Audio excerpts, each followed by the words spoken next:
Desânimo, falta de vontade de sair de casa, até de conversar. Tem dias que até o pôr do sol deixa a gente triste. Como saber se não são sintomas de depressão? Nós vamos conversar agora com o psiquiatra homeopata Luísio Andrade. Boa tarde, doutora Luísio. Tarde. O que é a tristeza? Assim, quando a gente fica triste, sempre é por um acontecimento ruim que aconteceu?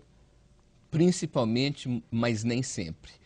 A tristeza tem a ver, Isabela, resumindo a ideia, com a falta de alegria, a falta do que a gente chama de elan vital, a falta daquele entusiasmo naquele momento da sua vida. E isso daí todos nós passamos, principalmente depois que vivemos um momento de muita alegria, a gente tem a tendência a ter uma baixa. Então não existe necessariamente uma causa. A maior parte das vezes é por causa de fatos.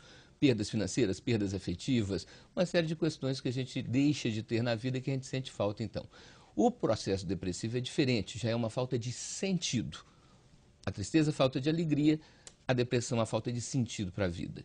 Muitas vezes a pessoa, ao estar triste, tem sintomas depressivos, mas não tem a doença depressão. Isso é muito importante a gente entender que você pode ter sintomas depressivos sem ter depressão. A doença, você pode espirrar sem estar de gripe. Então é importante essa diferenciação, porque senão a pessoa começa a querer sempre resolver questões que são questões às vezes existenciais, com calmantes, com antidepressivos, com anestésicos. E quais são os sintomas da depressão? Você pode citar alguns para a gente? Ah, sim, Isabela, a depressão ela envolve, praticamente todos nós sabemos, aquela falta de disposição para fazer coisas básicas. A pessoa não tem nem ânimo para tomar banho, a pessoa não tem ânimo para poder fazer as suas obrigações mínimas, tipo ou ir à escola ou ir ao trabalho. Então, o estado depressivo, ele tem uma característica enquanto adoecimento da vontade, da incapacidade da pessoa cumprir aquilo que a gente chama de manter as aparências mínimas. É quando a pessoa não dá conta do básico na vida. Fazer coisas assim do dia a dia, e sair para buscar crianças na escola, conversar, descer para jantar, isso, coisas básicas, assim, a pessoa não tem vontade de fazer nada, seria isso? Nós podemos dizer que a depressão é uma doença incapacitante para as coisas mínimas da vida. Então, é uma coisa grave mesmo, não é uma sensação de tristeza, não é uma sensação de mal-estar, é uma incapacidade profunda. E quando, então, é a depressão endógena, chamada assim, Isabela, porque não tem causa nenhuma, a pessoa não está com nenhum problema maior nos seus básicos da vida, aí essa depressão realmente precisa de remédio, precisamos de usar substâncias químicas para reparar esse desequilíbrio e esperar que o organismo, com o passar do tempo, consiga de novo produzir a sua própria química de bem-estar. E esses sintomas podem aparecer em qualquer pessoa? É hereditário? Ou existe um ciclo na vida que a pessoa fica depressiva? Como é que você analisa isso?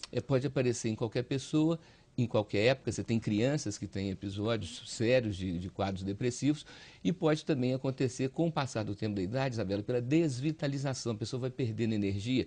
Lembrar os telespectadores que muitas vezes a pessoa está com uma anemia ou está com um problema de tireoide e é a depressão quem parece que está atacando e, na verdade, tem uma coisa concreta, um distúrbio orgânico. Lembrar os amigos da Globo que todos nós funcionamos dentro de um triângulo elétrico, químico, psíquico e emocional. E que cada uma dessas variáveis interfere na outra. Então, muitas vezes, quando a pessoa tem um processo que é um processo existencial, Isabela, a gente sempre lembra aos telespectadores que de tempos em tempos a gente passa por um aumento nessa crise de sentido para a vida, a crise de questionamento, cada 7, a cada 19, a cada 29 anos e meio. Então são épocas, gente, que nós temos episódios, sensações e sintomas depressivos, mas não estamos necessariamente deprimidos. E o que nós precisamos de fazer nessa época, Isabela, é reinventar sentidos para a vida, reinventar motivações. Então aí é um processo de construção criativa. O senhor está dizendo que as pessoas têm que fazer planos imediatos e para o futuro, seria isso? Não, eu estou deprimida, mas eu tenho que fazer meus planos, alguém tem que ajudar.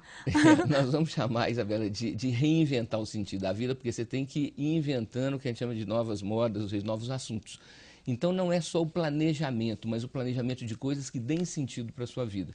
Não é simplesmente ocupar o tempo, mas ocupar o tempo com coisas que sejam consistentes e que o próprio fato de fazer aquilo gera em nós uma sensação de bem-estar, uma sensação de coerência e, portanto, uma sensação que a química própria do organismo está satisfatória e a gente está, como se diz, de bem com a vida. Mas às vezes alguém tem que ajudar, né? Porque a pessoa está meio desanimada. Claro, Isabela. Em volta os parentes, as pessoas têm que comentar. Quando é depressão, doença, não adianta uma boa conversa, um amigo, né? Ameniza, mas não resolve. Agora, quando são crises de questionamento, crises existenciais, principalmente a pessoa conversar com pessoas mais velhas, com mais experiência de vida, para reduzir o dano, para diminuir a intensidade desse mal-estar.